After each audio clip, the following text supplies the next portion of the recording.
नानू, क्या ये सच है जो मैंने सुना है? क्या सुना तुमने बेटा? यही कि डैड ने दूसरी शादी कर ली है और किसी और औरत ने मेरी माँ की जगह ले ली है। बेटा ऐसा कुछ नहीं हुआ। तुम यूं समझो कि इस घर में बहुत सारे मुलाजिम आते जाते रहते हैं। माली अनवर बूढ़ा हो गया था, वो चला गया, उसकी जगह उसकी बेटी आ गई, बस। मैं समझा नहीं, परी तो कुछ और ही कह रही थी। बेटा वो बच्ची है, उसे जो नजर आता है उसे वो सच समझती है। लेकिन जो चीज नजर आ रही हो जरूरी नहीं कि वो वैसी ही हो। वो लड़की इस घर में आई जरूर है, लेकिन शामिर की जिंदगी के आस पास वो भटक नहीं सकती। तुम्हारी नानू अभी तक जिंदा है और मेरे जीते जी मैं शीरीन की जगह इस घर में किसी और को नहीं लेने दूंगी। तो बिल्कुल फिक्र मत करो। अच्छा मेरा बच्चा, खुदा हाफिज।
सुखरा, सुखरा, सुखरा। जी जी जी साहब। शिरीन बेगम की चीजों की तरतीब किसने बदली? जी पता नहीं, मैंने तो हाथ भी नहीं लगाया। तो क्या मैं गलत कह रहा हूं? तुम अच्छी तरह जानती हो शिरीन बेगम हमेशा हमेशा अपना हेयर ब्रश उल्टे साइड पर रखती थी और लिपस्टिक सीधे साइड पर रखती थी। तो फिर ये तरतीब किसने बदली? जी मैं सच्ची कह रही हूँ, मैंने तो हाथ भी नहीं लगाया। मैंने तो आज यहाँ की सफाई भी नहीं की है। मैं अभी ठीक कर देती रुको, हूँ। और खबरदार, आज के बाद इस घर का एक पत्ता भी इधर से उधर हुआ तो तुम लोगों की खैर नहीं, समझी? अब खड़ी खड़ी मेरा मुंह क्या देख रही हो? जाओ यहां से। जी। नॉनसेंस।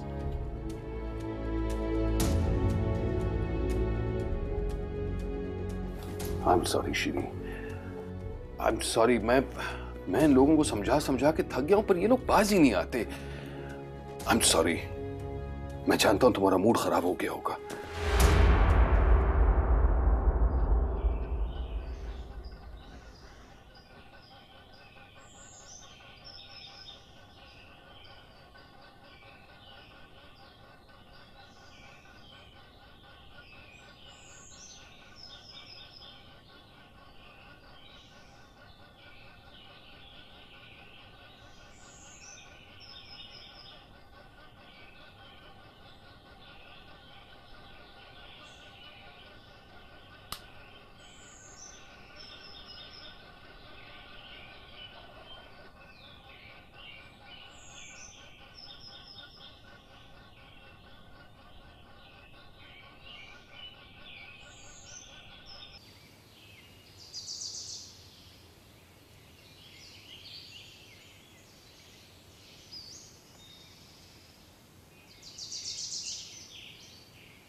रजिया, तुम्हारी वजह से कल मुझे डांट पड़ी।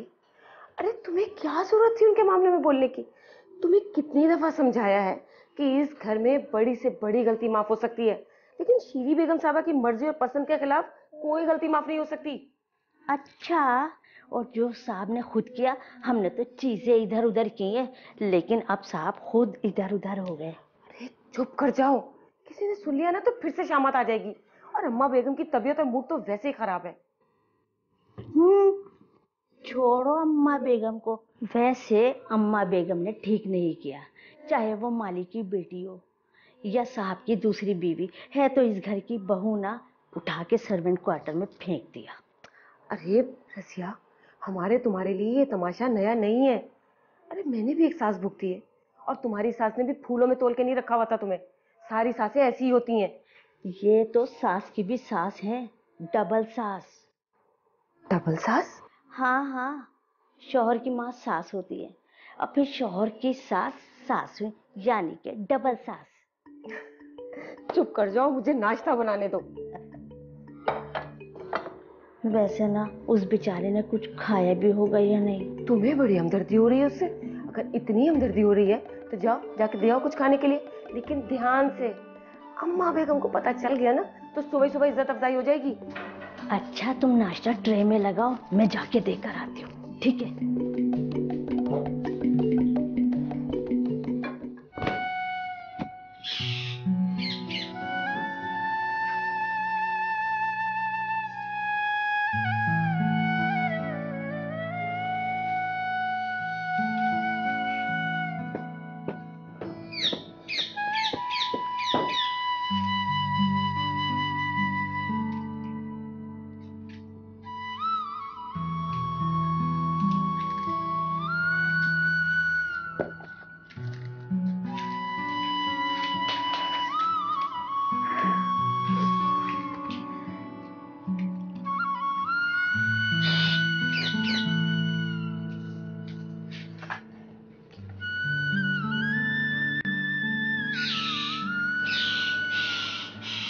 अरे कनीज बीबी, ये आप क्या कर रही हैं?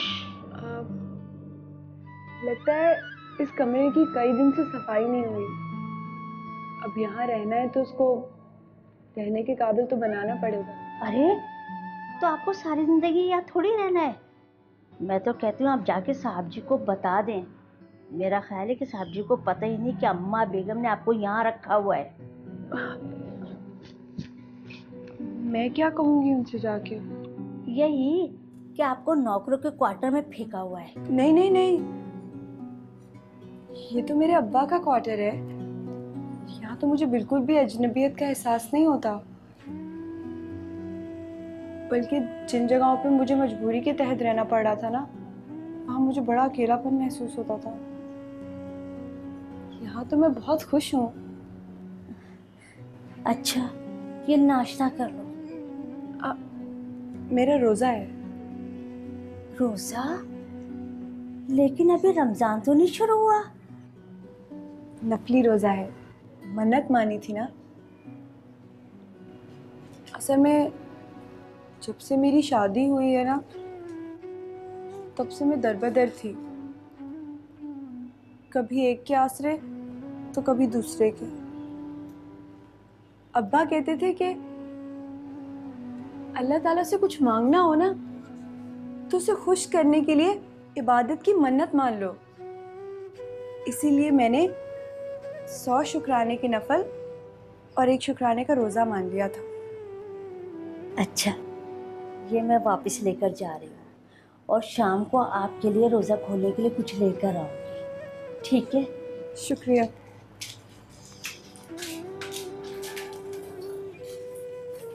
पर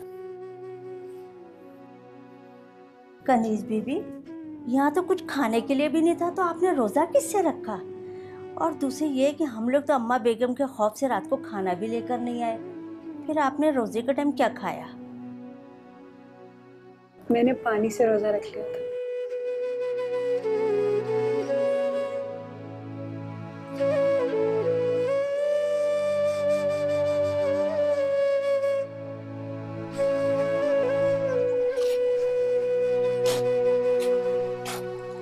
अब्बा।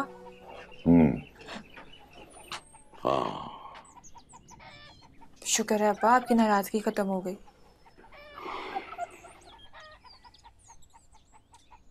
अब तेरे अलावा है कौन मेरी जिंदगी में, है? कितनी देर नाराज रह सकता हूँ तुझसे? अब्बा ऐसे तो ना कहे, कनीज भी तो है, और मुझे पता है कि वो आपकी हमेशा से लाडली रही है और आपने हमेशा उसको मुझसे ज्यादा प्यार किया है। तू बन जा उसके जैसी, मेरा हर कहना मानने वाली। तुझे उससे ज्यादा प्यार करूंगा मैं कुछ भी कर लूं ना अब्बा, मुझे पता है ऐसा नहीं हो सकता। ले कमली ना हो तो।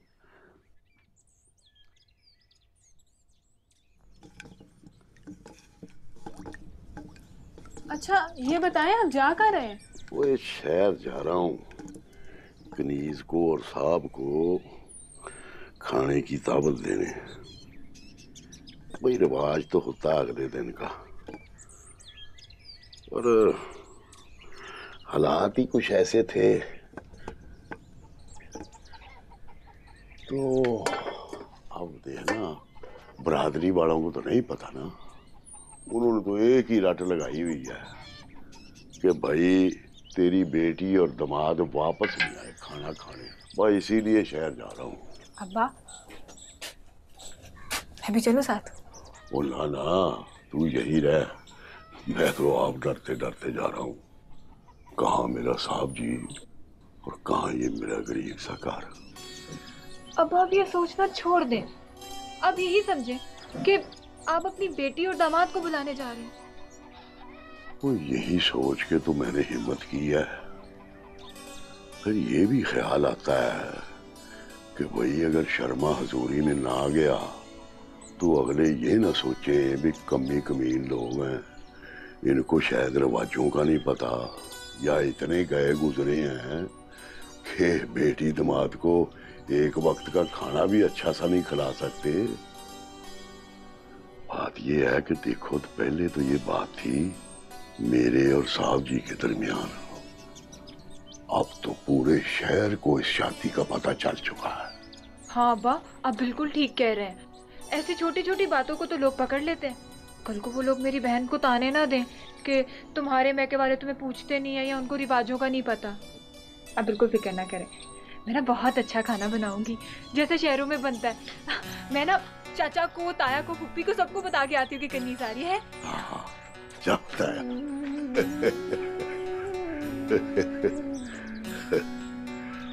चली है ये। ला ला ला ला ला ला ला ला ला ला ला ला ला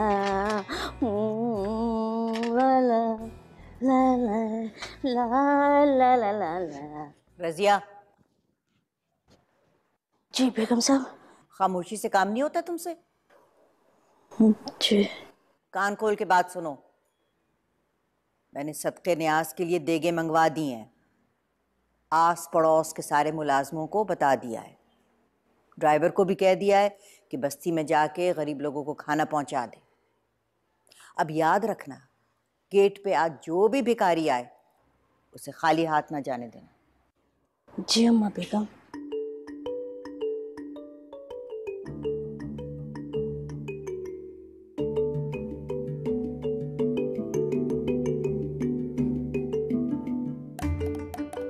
रजिया, किन सोचों में घूमो, जल्दी जल्दी काम करो।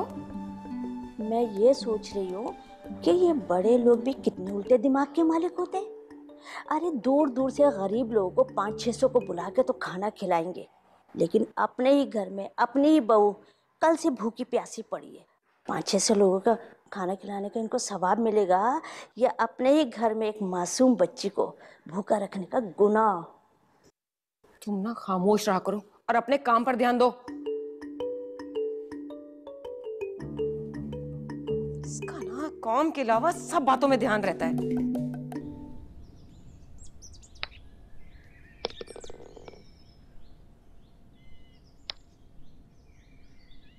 तो अम्मा बेगम का मूड कैसा है? ठीक। मेरा मतलब है कनीज को वहां देखकर उनका रिएक्शन क्या था? ओह, मैंने पूछा नहीं। उन्होंने तो बहुत शोर मचाया होगा। नहीं, ऐसी कोई बात नहीं। Really, that's very strange. मेरा तो ख्याल था कि वो तुम्हारी दूसरी शादी का जिक्र सुनकर ही तूफान मचा देंगे। मुझे पता होता कि वो इतनी काम रहेंगी तो ये रिस्क शायद मैं ही ले लेती। हाँ, शायद तुम्हें ले लेनी चाहिए। वैसे शी इज वेरी अंडरस्टैंडिंग। सुनो, मैं भी बहुत अंडरस्टैंडिंग हूँ। मुझे क्यों नहीं बताते? क्योंकि मैं जरूरी नहीं समझता। अम्मा जी मेरी माँ की तरह है। उनका हक बनता है सफीना कि वो मुझसे पूछताछ करे, मुझे बाज़पुर्स करे, और मेरा फर्ज बनता है कि मैं उन्हें मुतमईन करूं। इसके अलावा मैं अपने किसी भी अमल के लिए किसी के सामने जवाबदेह नहीं हूं।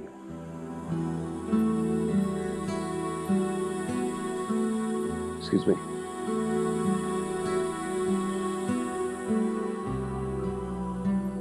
शामीर, मुझे कभी कभार समझ में नहीं आता कि तुम्हारी जिंदगी में मेरी क्या जगह? एक अच्छी दोस्त का। तुम अच्छी तरह जानती हो सफीना, तुम्हारे अलावा मेरी जिंदगी में ना कोई दोस्त था, ना कोई दोस्त है, और शायद ना ही कोई होगा।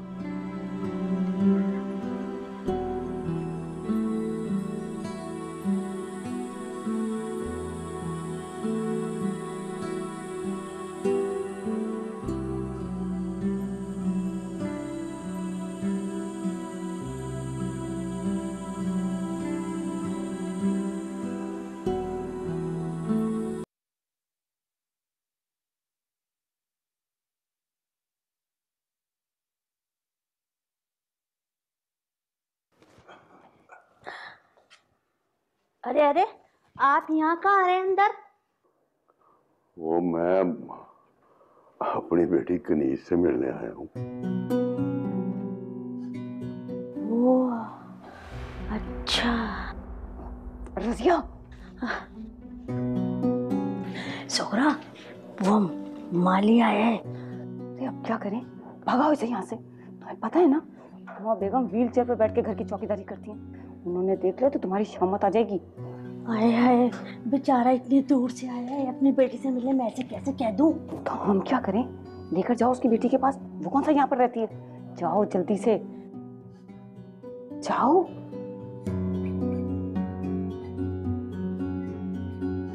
आए, मैं आपको आपकी बेटी से मिलवाती हूँ। चलो। अरे अरे, अंदर कहाँ जा रहे हैं आप? यहाँ आए मेरे साथ, आए।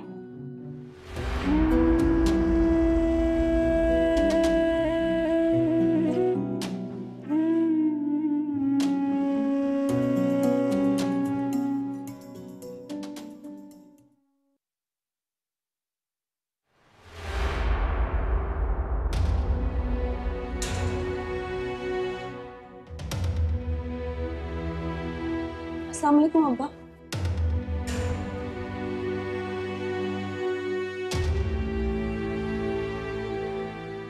अब्बा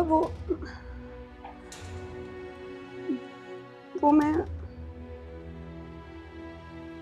आपकी बहुत याद आ रही थी, मैं इसीलिए यहाँ आ गई थी। खुशबू आती है ना आपके इस कमरे से। साहब नया सामान रखवा रहे हैं मेरे कमरे में, वरना मैं आपको वहीं ले जाती। कनीज, मेरी ज़बान कुछ और बोलती है और तेरी आंखें कुछ और बोल रही है। याद है ना तुझे झूठ बोलने की क्या सजा मिलती?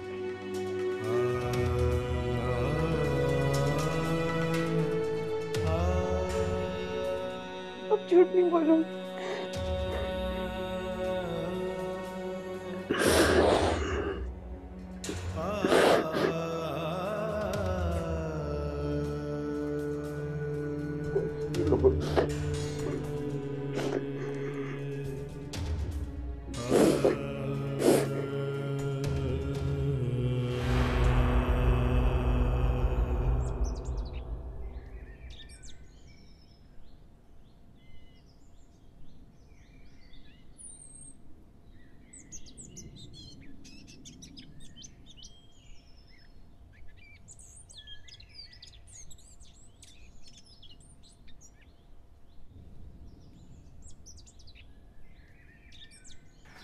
सलाम बेगम साहब जी। तुमने नौकरी क्या छोड़ी अनवर? तुम तो इस घर के अदब व आदाब ही भूल गए। माना कि तुम हमारे मुलाजिम नहीं रहे, लेकिन इतने साल तुमने इस घर का नमक खाया है। तुम्हें इतनी तमीज़ नहीं रही कि घर में दाखिल होके सबसे पहले घर के मालिकन को सलाम कहते हैं। नहीं नहीं बेगम साहब जी, मैं पहले आपको सलाम करने आया था जी। आप शायद मसरूफ थी जी उस वक्त। वैसे भी मैं कौन सा तुम्हारा सलाम लेने के लिए तरसी बैठी थी। वो तो मैंने इसीलिए कह दिया कि तुम मुझे मिल लेते तो तुम्हारा ही कोई भला हो जाता। गरीब आदमी हो, 1000 ज़रूरतें होती हैं। इसको ज़रा खाना ज़्यादा दे देना, गांव से आया है, एक प्लेट से इसका क्या बनेगा। बहुत अच्छे मौके पर आए हो तुम। हमारे घर से आज तक कोई खाली हाथ नहीं जाता। ऐसे भी तुम बेरोजगार हो, खैरात और सदक़े का हक बनता है तुम्हारा। बेगम साहब जी,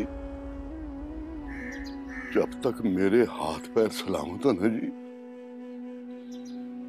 मैं अपने बच्चों के पेट में सदका खैरात नहीं डाल सकता जी। सलाम साहब जी। वालेकुम सलाम। शामिर, ये मत समझना कि मैं उसे जान के खाली हाथ लौटा रही हूँ। इसका तो दिमाग खराब हो गया, जरा देखो। वो साहब जी, असल में तो मैं आपको दावत देने आया था जी। वो हमारे यहाँ ना शादी के बाद बेटी अपने शौहर के साथ आती है जी दावत में खाना खाने के लिए। उसमें पूरा खानदान आता है जी। फिर मैं गरीब जरूर हूँ साहब जी, पर इज्जतदार आदमी हूँ। अगर आपके पास वक्त हो तो घंटे 2 घंटे के लिए कनीज को साथ लेके मेरे गरीब खाने पे आ जाए, हमारी इज्जत रह जाएगी साहब जी। तुम अपनी औकात से जरा ज्यादा बाहर हो रहे हो। तुम अच्छी तरह जानते हो कि तुम्हारी बेटी की शादी शामिर के साथ किन हालात में हुई। तुम्हारी इज्जत को ढांपा है उसने। तुम्हें तो एहसानमंद होना चाहिए, उल्टा तुम सर पर चढ़ रहे हो, तौहीन कर रहे हो मेरे बेटे की। नहीं नहीं बेगम साहब जी, मैं ऐसी गुस्ताखी कैसे कर सकता हूँ? अम्मा जी प्लीज काम डाउन। खामखा गुस्से होने से आप ही की तबीयत खराब होगी। हमारे जूतों पे रहने वाले हमारे मुंह को आ रहे हैं। शामिर तुम चुप रहो, मैं खुद इससे बात करती हूँ। जो होना था हो गया। खुदा मेरे बेटे की नेकी कबूल करे।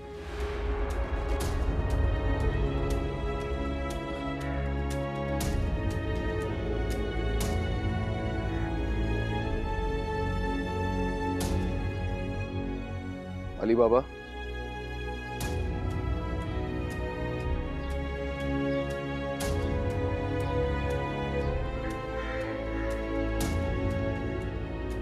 आपके घर पे आपके रिश्तेदार इंतजार कर रहे होंगे। अगर आप चाहें तो रस्म के लिए अपनी बेटी को ले जा सकते हैं। साहब जी, हम गरीबों के घर में अगर बेटी अकेली आ जाए ना तो बहुत ज्यादा बातें बढ़ती हैं। बेटियों की इज्जत तो सिर के साईं से होती है साहब जी।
अब आप किस बात में नाराज हैं अम्मा जी? मैं उससे बात कर रही थी तो बीच में शय देने की क्या जरूरत थी?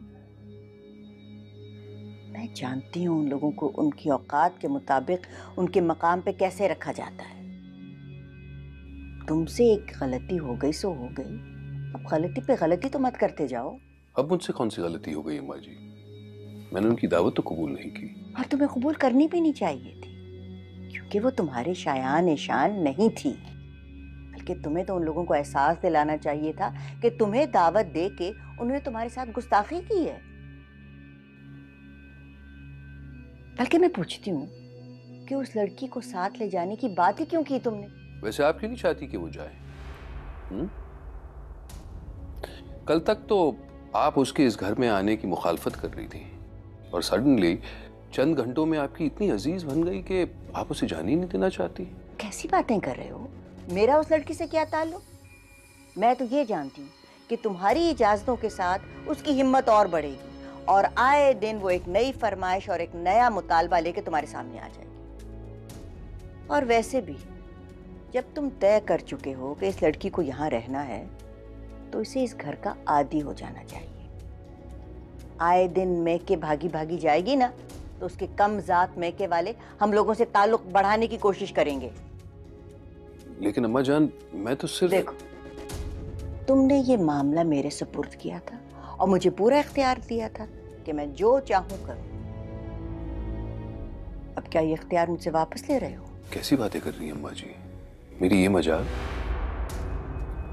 अच्छा प्लीज अब आप अपना मूड ठीक कीजिए। बाकी मुझे बड़ी भूख लग रही है, कुछ खाने को भी देंगी या फिर सारा खाना अपने गरीबों में बांट लिया? अरे वो तो खैरात और सदक़े का खाना था, सैकड़ों लोगों में बांटने के बावजूद बचा हुआ है। माशाल्लाह। लेकिन खुदा न खास्ता मैं वो तुम्हें थोड़ी दूंगी। तुम्हारे लिए तो मैंने बहुत स्पेशल खाना बनाया है जो तुम्हारा और शीरीं का फेवरेट है। रजिया, रजिया, शामिर साहब के लिए खाना लगवाओ। रजिया। जी अम्मा बेगम।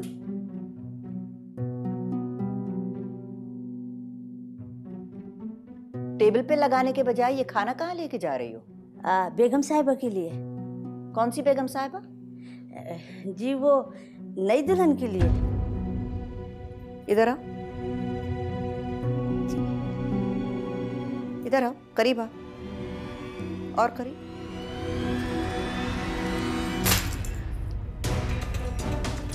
क्या कहा तुमने? फिर से दोहराओ। बेगम साहिबा? दुल्हन? जी नहीं। इस घर में कोई दुल्हन नहीं है और मेरे अलावा कोई और बेगम साहिबा नहीं है। आई समझ? जी।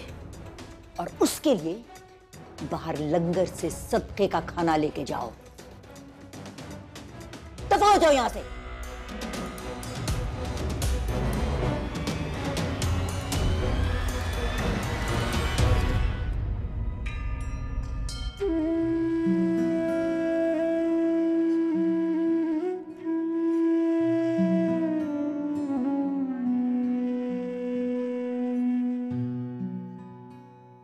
कनीज बीबी,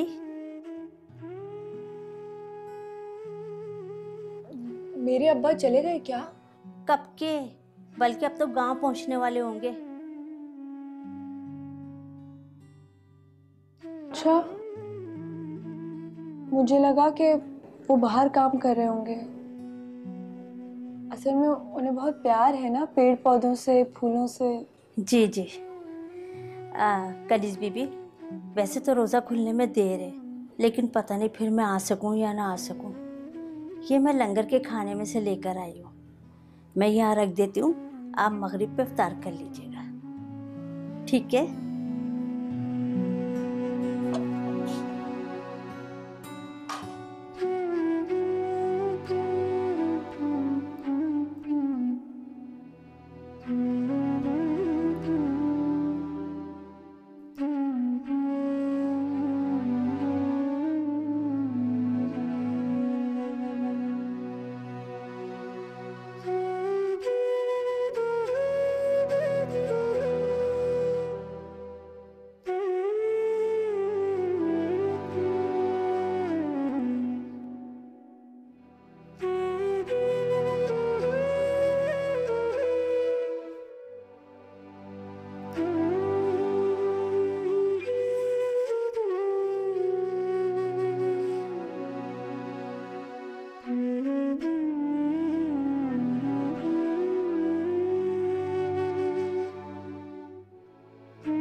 बेटा ये नरगिसी कोफ्ते लो, ये ख़ास उसी तरह बनाए हैं जैसे शीरीं बनाया करती थी, वही मसाले पीस के डालें।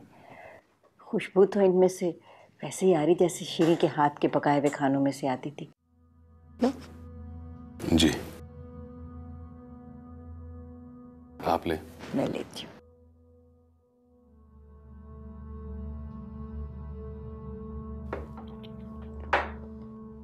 हाँ ये भी लाओ रखो यहाँ। आइए बुलाओ, खास तुम्हारे लिए बनवाया है। जी अम्मा जी, खुशबू बहुत उम्दा आ रही है। आपको याद है शीरीं को पुलाव बिल्कुल पसंद नहीं था, लेकिन फिर भी बेचारी चुपचाप खा लेती थी, क्योंकि वो जानती थी अगर मेरी पसंद की चीज नहीं खाएगी तो फिर मेरे हलक से कैसे उतरेगी। लो बिस्मिल्लाह, ये लो।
क्या हिम्मत कैसे हुई उनकी आपसे ऐसे बात करने की? ओ बेटा देख, उनका कसूर कोई नहीं है। आखिर मैं कई सालों से उनका नौकर हूं, और वो जो बड़ी बेगम साहब है ना, उनको नौकरों से ऐसे ही बात करने की आदत है। पर अब्बा आप नौकर बन के थोड़ी गए थे वहां पर, आप तो रिश्तेदार बन के गए थे ना। ओए हाँ ठीक है, बैठ बैठ, मैं समझाता हूँ तुझे। देख बेटा, मैंने सारी जिंदगी में एक बात सीखी है, और वही बात जो है ना, तू भी अपने पल्लू से बांध ले। बंदे को कभी अपनी औकात नहीं भूलनी चाहिए। अब ठीक है, किस्मत ने मेरा या मेरी बेटी का साहब जी से एक रिश्ता बना दिया है, पर पुत्र मुझे तो किसी वक्त भी ये नहीं भूलता कि मैं कितने सालों से उनका नमक खा रहा हूं। और वैसे भी बेटा, मैं बेटी का बाप हूं, और इस दुनिया में बेटियों के बाप को बड़ा कुछ सहना पड़ता पुत्र। ओ कुड़िए, ला चली ना हो तो नाराज ही होगी।